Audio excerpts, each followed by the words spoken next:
ലോകത്തില് പ്രാണി ഹീലിംഗ് എന്ന് പറയുന്ന ഒരു ഒരു ചികിത്സാ രീതിയുണ്ട്. അത് കേരളത്തിൽ എത്രത്തോളം ഉണ്ടെന്ന് അറിഞ്ഞുകൂടാ. പ്രാണി ഹീലിംഗ്, ഈ പ്രാണി ഹീലിംഗ് എന്താണെന്ന് നിങ്ങൾക്ക് മനസ്സിലായാൽ ഈ അഭിഷേകത്തിന്റെ ആ ഒരു അനുഭവം എന്താണെന്നുള്ളത് നിങ്ങൾക്ക് ഒന്നുകൂടെ എളുപ്പം മനസ്സിലാവും. യേശുക്രിസ്തുവിന്റെ ഒക്കെ ചിത്രത്തിൽ നോക്കി അറിയാം, യേശുക്രിസ്തുവിന്റെ ശിരസിന് മുകളിൽ ഒരു വളയം, ഒരു പ്രകാശം നിറഞ്ഞൊരു അവസ്ഥ കാണാം. അതുപോലെ വിശുദ്ധരുടെയൊക്കെ ചിത്രങ്ങളിലേക്ക് നോക്കിക്കഴിഞ്ഞാൽ അവരുടെ തലയ്ക്ക് പുറകിൽ ഒരു പ്രകാശത്തിന്റെ ഒരു വളയം കാണാം.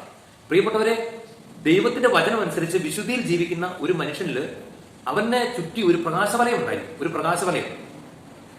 ഈ പ്രകാശവലയത്തിന്റെ പവർ എന്ന് പറയുന്നത് ആ വ്യക്തി നമ്മുടെ ശരീരത്തിൽ നിന്ന് തൊട്ടാൽ നമ്മൾ ഒരു പോസിറ്റീവ് എനർജി കൊണ്ട് നിറയുന്ന ഒരു സംഭവം.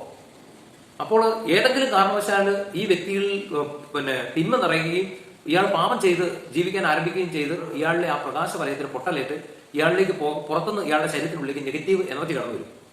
പറഞ്ഞു മനസ്സിലായി? അപ്പോൾ വചനം അനുസരിച്ച് പരിശുദ്ധാത്മാവിന്റെ അഭിഷേകം ഒരു വ്യക്തി സ്വീകരിച്ചാൽ മറ്റൊരു വ്യക്തിക്ക് കാണാൻ പറ്റാത്തൊരു പ്രകാശ വലയം ഇയാളെ ചുറ്റുന്നുണ്ട്, ഇയാളുടെ പുറത്ത് നിറയുന്നുണ്ട്. അപ്പോൾ അങ്ങനെ ഒരു വ്യക്തി നമ്മുടെ ശരീരത്ത് തൊട്ട് പ്രാർത്ഥിച്ചാൽ നമ്മുടെ ശരീരത്തിൽ അത്ഭുത സൗഖ്യം ലഭിക്കും. യേശുക്രിസ്തു തന്റെ പരസ്യജീവിത കാലത്ത് ചെയ്തിരുന്ന അത്ഭുതങ്ങൾ ഇന്നും യേശുക്രിസ്തു മരിച്ച് ഉദ്ധാനം ചെയ്ത് സ്വർഗാരോഹണം ചെയ്തതിനപ്പുറവും ഇന്നും യേശുക്രിസ്തുവിൽ വിശ്വസിക്കുന്നവരിലൂടെ നടക്കുന്ന ഇതേ അത്ഭുതങ്ങളും ഇങ്ങനെ സംഭവിക്കുന്നതാണ്.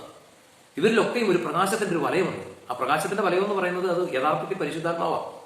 അപ്പോൾ പ്രാണി ഹീലിങ്ങിനെ കുറിച്ച് പറയുന്നവർ അതിനെക്കുറിച്ചൊന്നും പറഞ്ഞ് പഠിപ്പിക്കുന്നില്ല. അവരത് മറ്റൊരു തരത്തിൽ വിവരിക്കുന്നു, വിശദീകരിക്കുന്നു.